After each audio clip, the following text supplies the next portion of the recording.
There are two seemingly contradicting realities of conscious consumerism.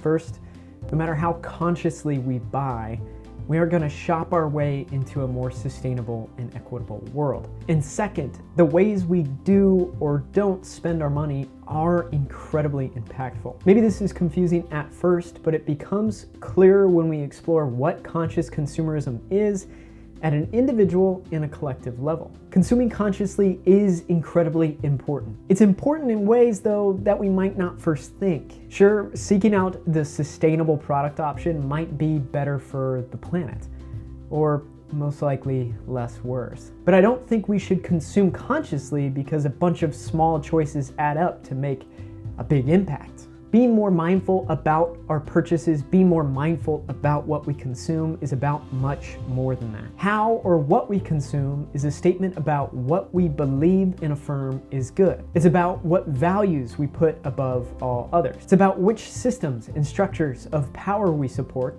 and which we choose to reject. In this brief two-part series, with the help of Aja Barber, fashion consultant, stylist, and writer, we'll explore the nuance behind buying better, how we should define conscious consumerism, and offer tactical steps as to how you can do so yourself. I recorded a full interview with Aja Barber on how to buy less, buy better, and end consumer culture, where we also discussed her book, Consumed, and the need for collective change, colonialism, climate change, and consumerism.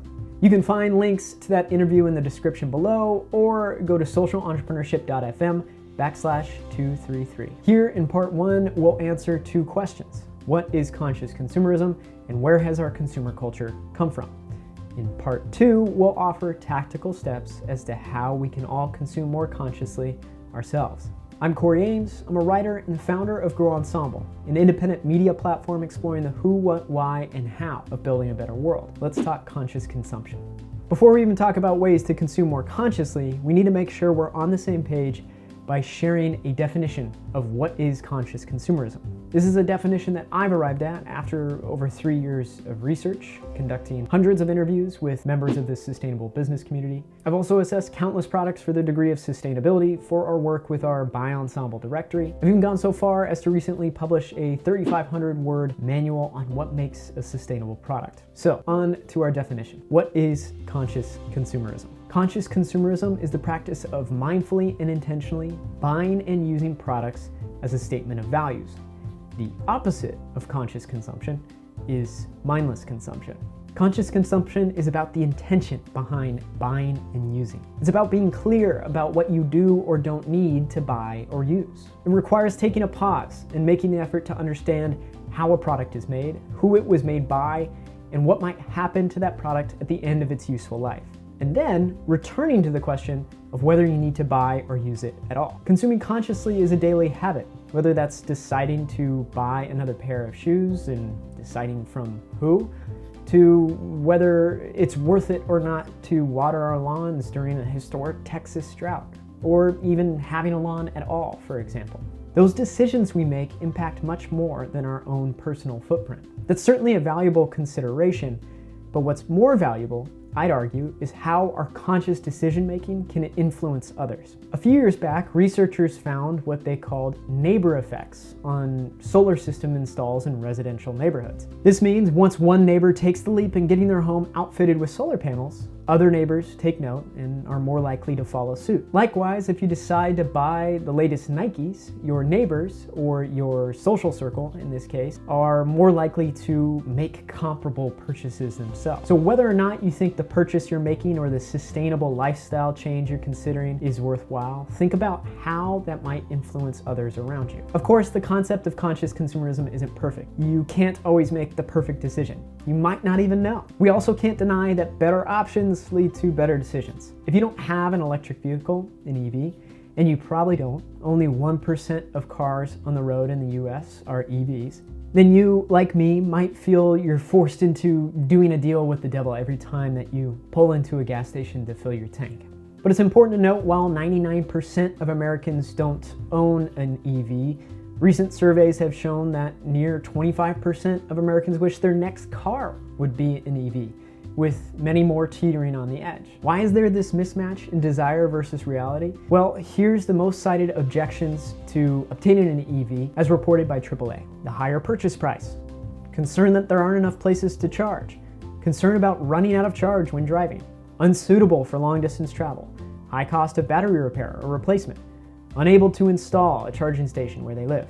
Most, if not arguably all, of those stated objections to EV adoption are based on the options available. If there were cheaper EVs, more people would buy them. If cities and counties committed to building more charging stations, it seems that that might eliminate 4 of the 6 objections. This is why in the short term, the $4,000 to $7,500 tax credit included in the recently passed Inflation Reduction Act will be extremely helpful to push more consumers over the edge towards electrifying their own transportation. Now, with an understanding of exactly how we might define conscious consumerism and an understanding for how this might fit into the greater picture, let's talk about why we might have the challenges with consumer culture that we do. Here's Aja's quick take on where does consumerism come from. I feel like there's not enough good information out there for people about what it looks like to actually live your values, especially when it comes to what we buy.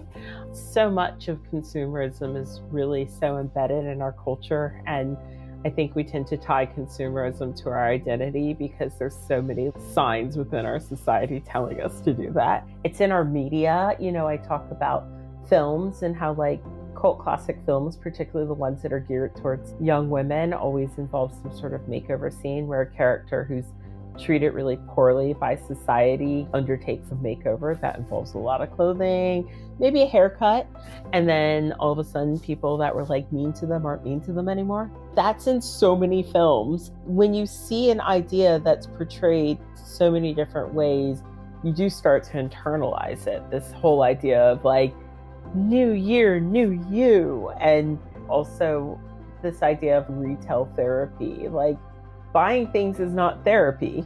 Therapy is therapy. Attaching buying things to our idea of therapy and healing ourselves is arguably part of the reason why we're in this mess. But also, I think the culture of America has consumerism woven into it. I mean, our politicians certainly encourage that. There's this idea that you could support the economy by buying things from a multinational corporation that probably doesn't pay its taxes. And it's like, no! So, you know, there's so many different ways that we're signaled to that buying things makes you a good, upstanding, upright citizen. After 9/11, George W. Bush definitely told us to shop.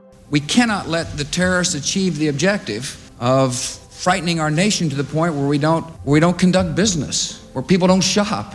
Rishi Sunak said a few short years ago, if you had savings because of the pandemic, you should be spending it on the economy. Rishi Sunak, I think, is, if not a multimillionaire, a billionaire. So like, no, Rishi, maybe you should just be taxed higher. I'm going to keep my money because I'm not as rich as you. How about that?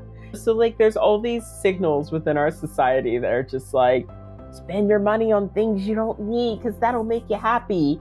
Additionally, I think we're facing such monumental problems that sometimes the only source of power that we feel is buying things. We don't feel in control of the climate crisis. Our politicians are pretty laughable these days. How many recessions does one person have to live through? Most people cannot buy houses because it's really hard. So when you've got all these things going around and you're just sort of like, I guess I'll just go and buy this dress from H&M. You know what I mean? So I totally understand, but we have to find ways to harness our power differently.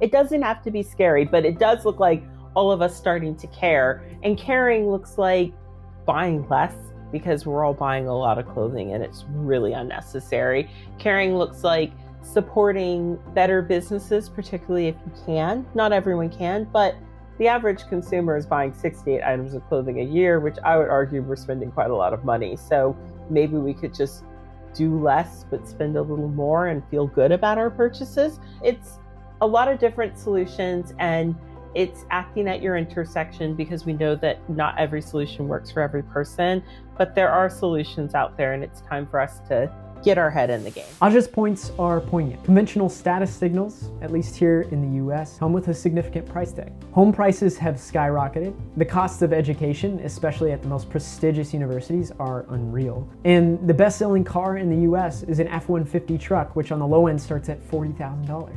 Who can afford all that, financially or otherwise? At the same time, what's to be expected from a culture of a country whose main metric of success is its gross domestic product, GDP? We've accumulated a laundry list of shopping holidays, and consumer spending accounts for nearly 70% of our GDP. Now, with the definition of conscious consumerism in hand, and a quick take on where this consumer culture has come from, in part 2 of this 2-part series, we'll talk about how we can combat consumer culture, be more conscious consumers ourselves, and as Aja says, harness our power differently.